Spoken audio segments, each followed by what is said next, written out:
but I was like looking for any way in. So I was like, great. But we had 18 study sites, and I was really a child, and was in charge of these 18 study sites. And so I was like going, I think they wanted us to go 2 or 3 times a year to each of the 18 study sites. They were all domestic. So it was, relatively easy, but I was traveling a ton, and we'd go, for, sometimes I would go by myself, 3 to 5 days, something like that. So I want to say I was either 20 or 21. I was like basically on the road in all of these different cities in the US, going to either hospitals, or they were typically affiliated with hospitals or academic institutions. So I like got this really big view of the interface between kind of the public, is a surveillance study, the sort of public health surveillance approach, and kind of real world organizations that were study sites. So that was fantastic. Like, it was such a amazing education in how does this actually work. And I was managing budgets and doing budget negotiations with typically heads of blood centers or elite researchers from universities. And so that was, I think luckily I was too naive and too inexperienced to realize that I should be totally freaked out about like basically having to go head to head in a budget negotiation with somebody who was far more experienced than I was. But I learned all of these things that I use every day in my professional career, and I have used every day since I started doing them and learning them. So it was just this amazing experience. I can ask, yeah, I'll let you ask me more questions about that. Yeah, I first did like the point of you saying that you were just looking for any door to get into the organization, and I hear that many times with a lot of people that are trying to get into federal government or the CDC. It is like you get in through one door, and then you figure out how to move around and navigate. Because once you're in, it's a lot easier to do that than from the outside, and we never know when opportunities are going to open up, which I think is very important. Just kind of want to ask, because like you're coming out of your MPH program, you're getting thrown into this role. How did you like live up to that and be able to do that work?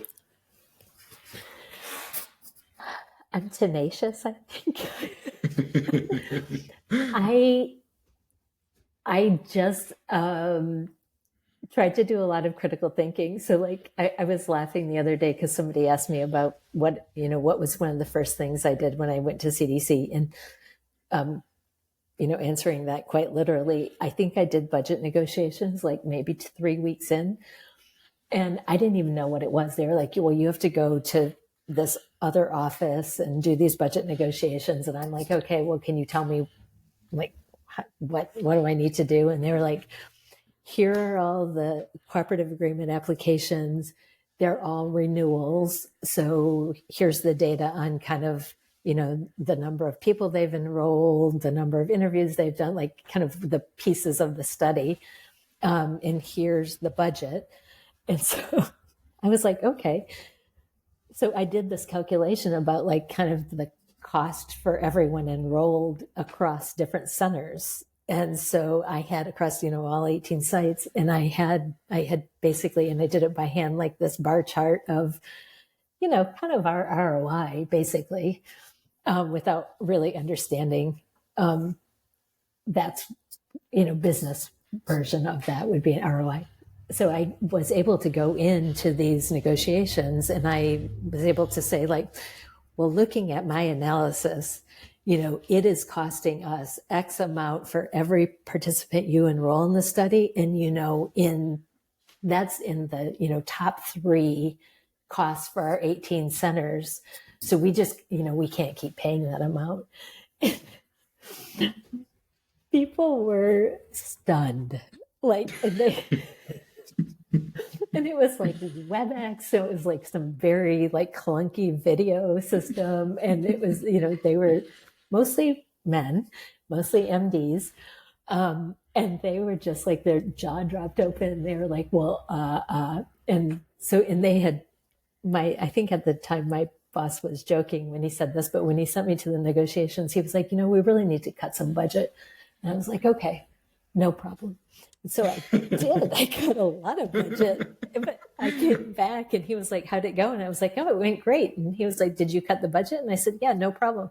And he was like, who did you cut it from? Like freaked out. And so I went down and I said, well, this center and this center and this center, because they were the top three in terms of cost. And we just it didn't make any sense. So I tried to get everyone more toward a kind of standard cost for enrollee. He ran to his office and was like making phone calls to make sure that I hadn't made people mad. Anyhow, to answer your question, I had no idea what I was doing, but I just sort of jumped in and tried to use some critical thinking, and I really did take literally what they were encouraging me to do, even if maybe I took it a little bit more literally than they did. I love that. I love that. That is an awesome story, and I think it is the way that we should all try to come in and approach work as we're coming out of school, is like just doing the things, learning the things, being naive enough to just challenge what is being said. Well, and thank goodness I had spent a lot of time doing this analysis. And because I can do an analysis and I can come up with very deliberate reasons why database reasons why things need to happen. So there really wasn't much disputing. And thank goodness I was so rigorous about it, because I felt totally fine about it. And that's important as well. That's important as well. Being able to show this is the rationale for why I made this decision, and being able to back that up, I think, is also essential. So really doing your work on all ends. That's really awesome.